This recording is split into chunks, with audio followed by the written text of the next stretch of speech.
Las 2 de la tarde en punto. Qué gusto saludarlos en este corte informativo del canal del Poder Judicial de la Federación.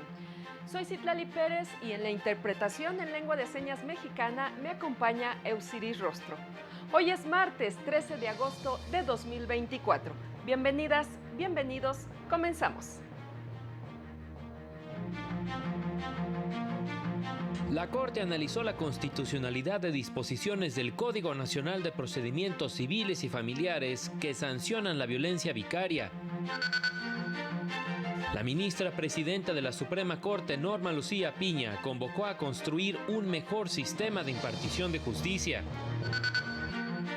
Propuesta presidencial de reforma judicial elimina los contrapesos y socava la independencia judicial, advierten especialistas. Comenzamos con la información.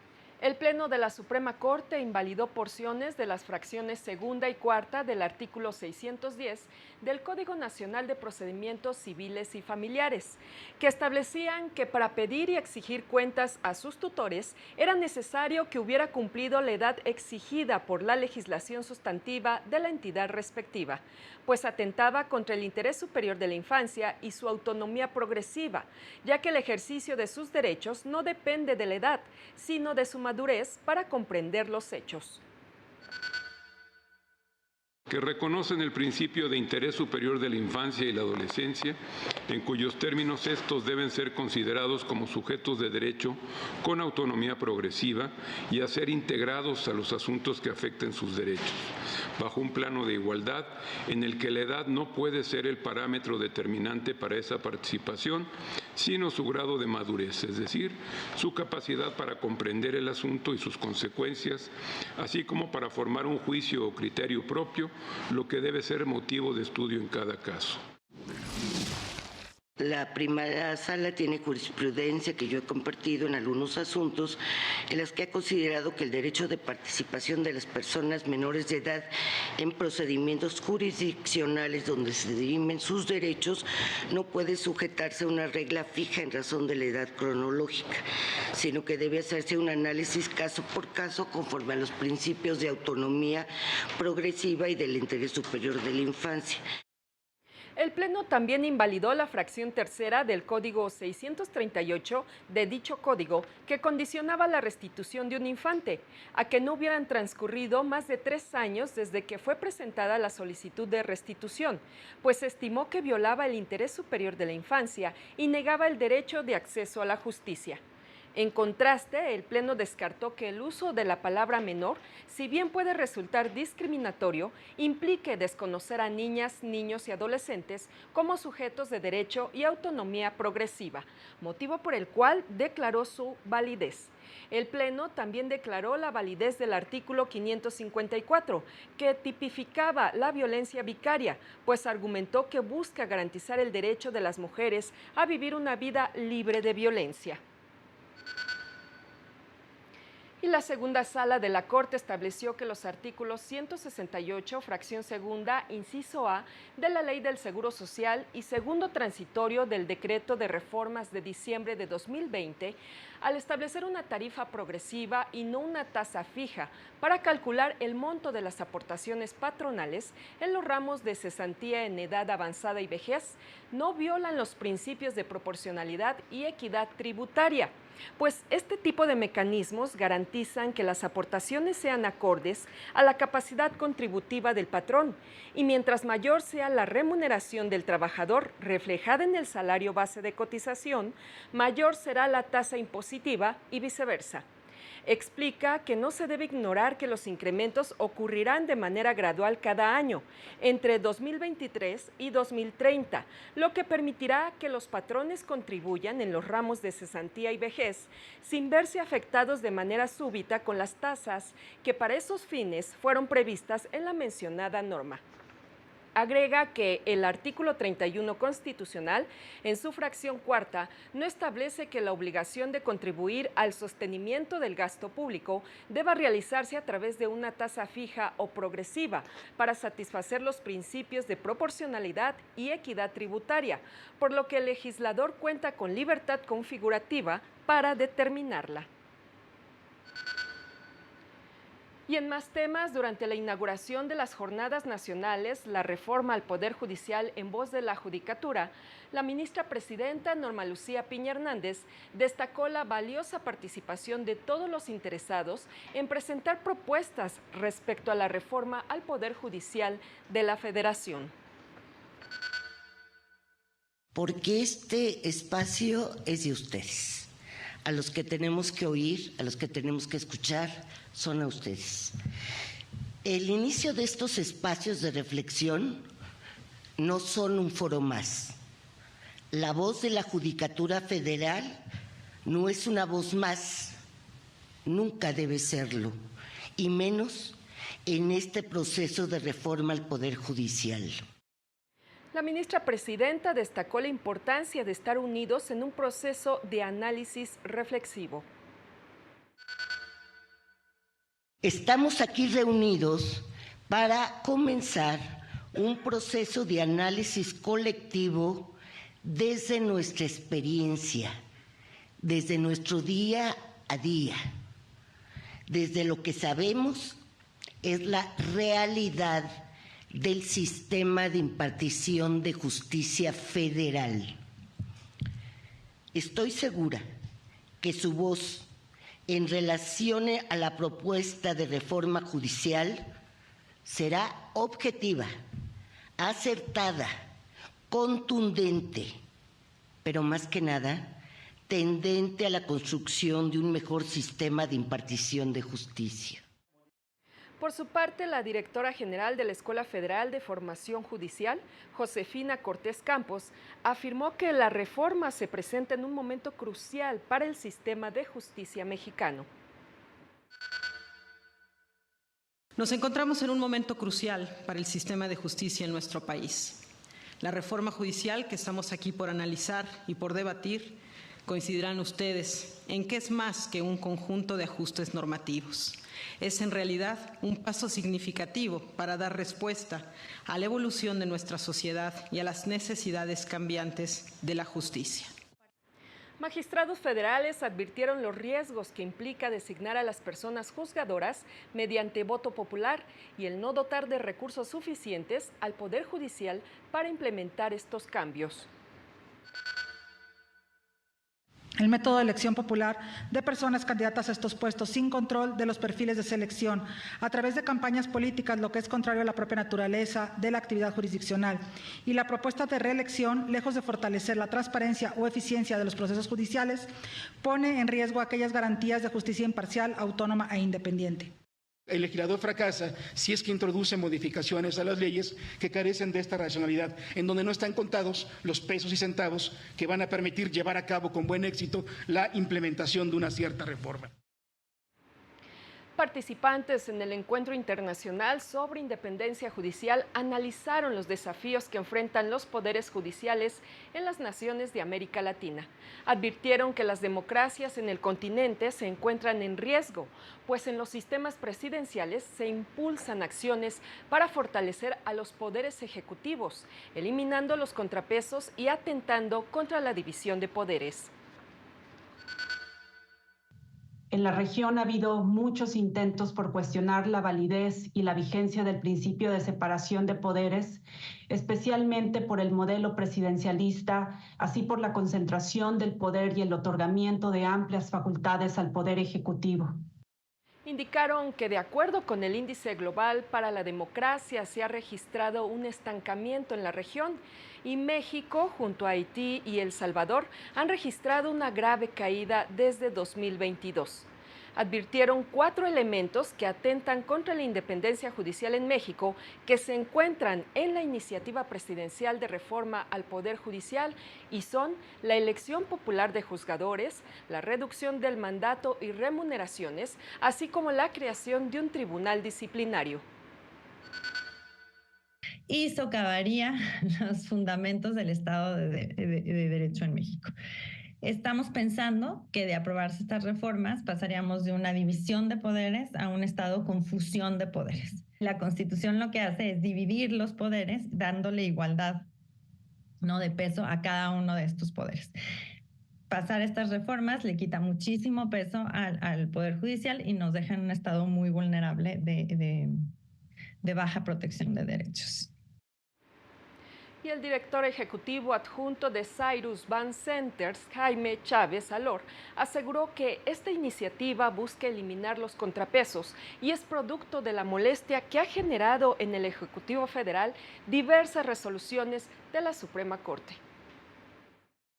La verdadera intención de esta reforma es que no haya un contrapeso al poder del Ejecutivo, que es lo que le ha dolido, porque además no lo disimula y no lo oculta. Claramente, cada vez que hay una resolución que no le gusta o que va en contra de sus prioridades, pues sale a atacar a ministras, a ministros, a magistrados y a jueces. En un encuentro virtual organizado por la Fundación Aguirre, Azuela, Jáuregui y la revista Tiempo de Derechos, el magistrado de circuito Luis Vega Ramírez enfatizó que la elección popular de juzgadores, como plantea la reforma, favorecerá a personas que respondan a los intereses del presidente en turno o incluso a otros grupos de poder. Es decir, están queriendo eliminar a todos para poner a aquellos que le digan, sí, señor presidente. Correcto. Es grave la situación por la que estamos atravesando aquí en México. Aseguraron que el Poder Judicial de la Federación ha sido referente sobre la importancia de la carrera judicial e incluso organismos internacionales han expresado su preocupación por la propuesta de reforma que pretende eliminarla. Y les puedo decir, con pleno conocimiento de causa, que la lucha de las y los magistrados de Uruguay es poder tener una carrera judicial como la que tiene el Poder Judicial de la Federación en México. La propuesta del Ejecutivo Federal de reforma al sistema judicial viola los estándares internacionales de derechos humanos, desmantela la capacidad del Poder Judicial Federal para controlar al poder político y hace sonar las alarmas sobre la disminución de la independencia judicial, no solo en México, sino en todo el continente americano. Así lo expresó la investigadora mexicana de la Universidad de Oxford, Luz Orozco y Villa, en el blog del Centro de Derechos Humanos de esta casa de estudios. Señala que en un primer riesgo de captura judicial surge con la propuesta de la destitución inmediata de más de 1.500 personas juzgadoras federales para que sean electas por voto popular con reglas que aún no son claras y violando el principio de inamovilidad que han establecido la ONU y la Corte Interamericana, por lo que esta propuesta en realidad tiene el objetivo de que el gobierno federal cuente con un poder judicial con inflexión política. Por otra parte, el tribunal disciplinario que se propone no está aislado de interferencias políticas, pues otorga a los poderes legislativo y ejecutivo la facultad de preseleccionar a los candidatos que se postularán para dicho tribunal y para integrar a la Suprema Corte. Además, los motivos disciplinarios para sancionar a juzgadores son vagos e incompatibles con los estándares interamericanos, lo que impediría que las y los jueces puedan controlar al poder político y proteger los derechos de las minorías. Y en más temas, las juventudes se enfrentan a discriminación y diversos obstáculos que dificultan el disfrute de sus derechos, lo cual limita su potencial. Es por ello por lo que la Suprema Corte ha establecido diversos criterios en su beneficio. Destacó la Unidad General de Conocimiento Científico y Derechos Humanos. Al resolver la contradicción de criterios 330/2022, la segunda sala de la Corte determinó que las universidades privadas sí son autoridades responsables en el juicio de amparo cuando omiten la entrega del título universitario, lo que impide la libertad de profesión. En la acción de inconstitucionalidad 73/2021, el Pleno del Máximo Tribunal determinó que es inconstitucional un artículo del Código Civil de Puebla que exigía tener 18 años para solicitar una nueva acta de nacimiento que reconozca la identidad de género de las personas trans, ya que vulneraba el derecho a la igualdad y no discriminación.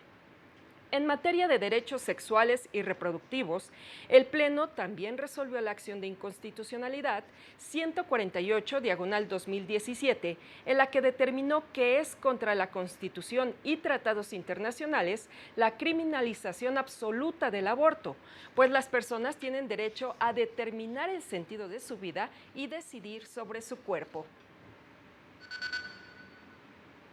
Momento de una pausa, ya regresamos.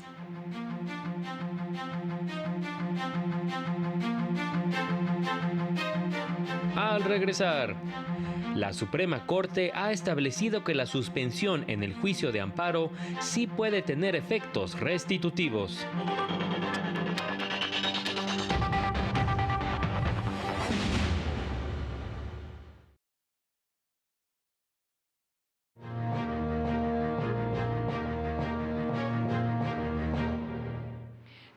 Horas con 17 minutos, continuamos con más noticias. La justicia también se logra al resolver casos pequeños de situaciones a las que día a día se enfrentan las personas, no solo para devolver las cosas al estado en el que estaban, sino también para restituirles derechos, aseguró el magistrado Rogelio Alanís García en el programa Sentencias Justas de la Asociación Nacional de Magistrados de Circuito y Jueces de Distrito. Relató la manera en que un tribunal de circuito amparó a una mujer víctima de violencia, a quien una jueza local le quitó las medidas de protección que el Ministerio Público le había otorgado a ella y a sus hijas, luego de celebrar una audiencia solicitada por su ex esposo a la que no fue citada. La Constitución y también la nueva ley de amparo y ya una jurisprudencia cada vez más copiosa de la Suprema Corte de Justicia de la Nación, ha establecido que la suspensión sí puede tener efectos restitutivos, es decir, que no solamente es mantener las cosas como están, sino que puede fungir muy parecido a lo que hace una sentencia de amparo, puede restituir las cosas a como debieran estar, por lo menos de manera provisional, en lo que se resuelve el asunto.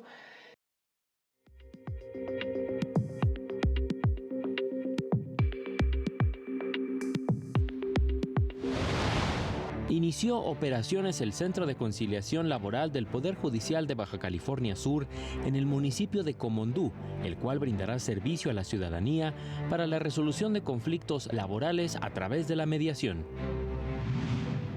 Los titulares del Poder Judicial del Estado de México y de Oaxaca firmaron un convenio de colaboración con el objetivo de intercambiar su acervo, así como prácticas y experiencias que fortalezcan el interculturalismo en sus respectivos sistemas de justicia.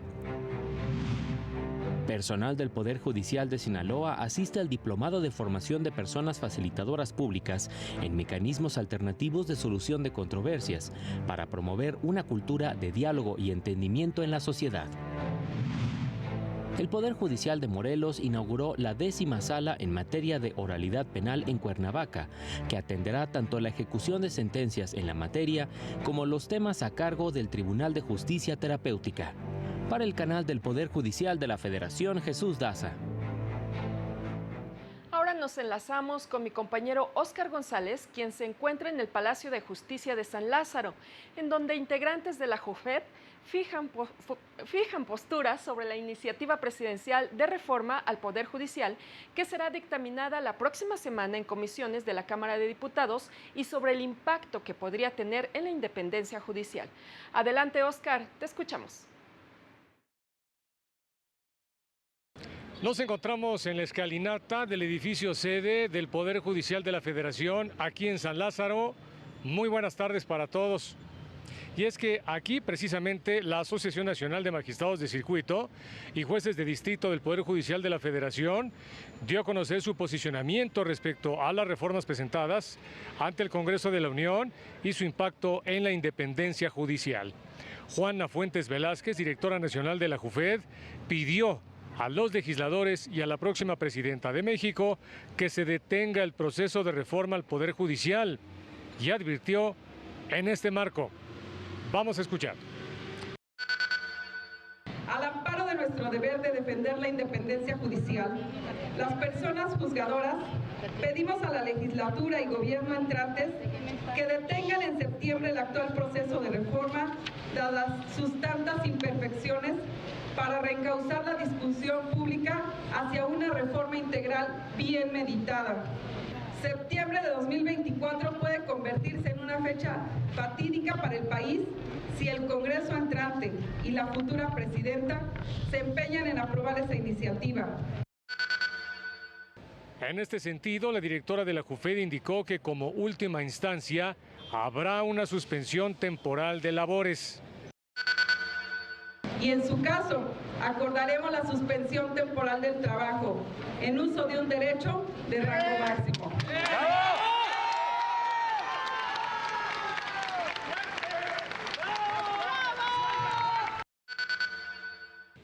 En este sitio, los trabajadores solicitaron el apoyo de toda la sociedad civil con el único propósito de defender, indicaron, los derechos humanos de todos los mexicanos. El reporte que tenemos. Muchas gracias. Gracias, Oscar, por la información, pues estaremos muy pendientes. Así llegamos al final de este corte informativo. Soy Citlali Pérez. Hasta pronto.